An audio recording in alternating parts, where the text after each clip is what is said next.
Well, we still got the lawsuit going on. Michael Jordan's supposed to testify today, so that's exciting. Yeah, we will do a live stream tonight in regards to the lawsuit. Talk about that more in detail. Estimated between, I don't know, 6 or 7 o'clock Eastern time. I'll give a 30-minute warning like I did on Monday. So, haven't decided yet. We'll do it somewhere in that time window. So, anyways, now to talk about this. Ware Racing. Ware Racing has been in the Cup Series for a while now. They have a charter, which, speaking of, that's what the lawsuit is, a good chunk of it is about. They're leasing one out to RFK right now, but we're not here to talk about their charter status. We are here to talk about their change.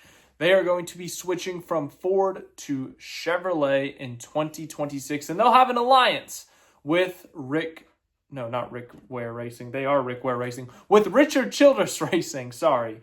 Yes, Ware Racing. They used to be a Chevy and a Ford team at the same time. It was quite confusing.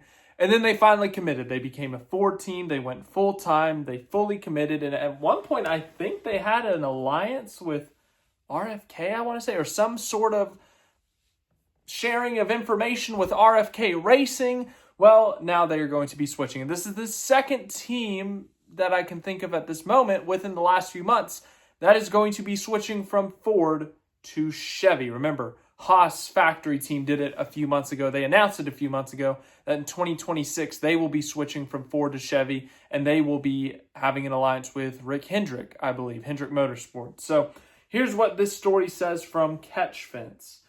Ware Racing will rejoin the bow tie brigade in 2026 following a manufacturer switch from Ford to Chevrolet. Ware Racing fielded Chevrolets from 2017 through the 2021 season with a handful of Ford starts sprinkled in before committing exclusively to the Blue Oval for its NASCAR Cup Series initiative beginning in 2022.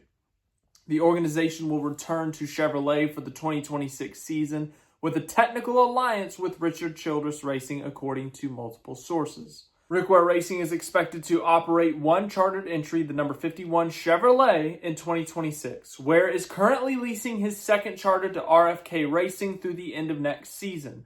That charter has been sold to Legacy Motor Club for 2027. That is a very interesting note at the end there, because we do not know the status of Ware's second charter, because there was another lawsuit, speaking of, between Legacy Motor Club and Ware Racing, where Legacy Motor Club thought they had a deal to get the charter in 2026. Ware Racing thought they were having that charter through 2026 and that they were selling it in 2027. There was a lawsuit.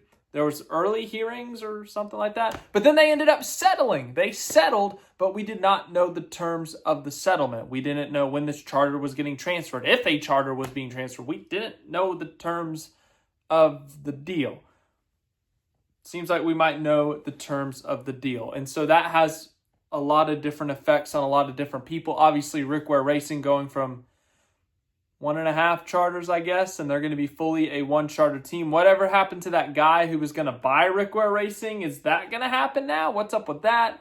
Legacy Motor Club becoming a 3-car team. That's a really big deal. What are they going to do there? Who's going to be their driver? And then RFK. RFK just expanded to a 3-car team. Well, Ryan Preece did pretty solid last year. I think they want to stay a 3-car team. Where are they going to get that third charter from? That is another big question, and that could be answered by the lawsuit, of course. Because on one extreme, charters might not exist anymore. On another extreme, there might be 6 charters available. Like, there's a lot of outcomes in this thing. As for Ware moving to Chevrolet, good for them. Of course, Richard Childress, everything ties back to this lawsuit, man. He's considering his own legal action against NASCAR, but wouldn't it be funny if Richard Childress Racing finally figures out how to be fast again, and they go and they win a bunch of races next year right after those texts came out that they were saying bad things about Richard Childress. But Ware Racing going to Chevrolet. That's neat. Good for them. What impact does it have? I don't know. We'll see next year. We'll see what the growing pains are. We'll see if Ware Racing can take a step forward. I think it's still Cody Ware in the 51 car next year. But as I said, tonight we'll do a live stream, talk about the lawsuit some more. And then this weekend we got an F1 title decider. So that will be fun, hopefully. I don't know. That track's kind of As I said, hopefully the race is exciting though.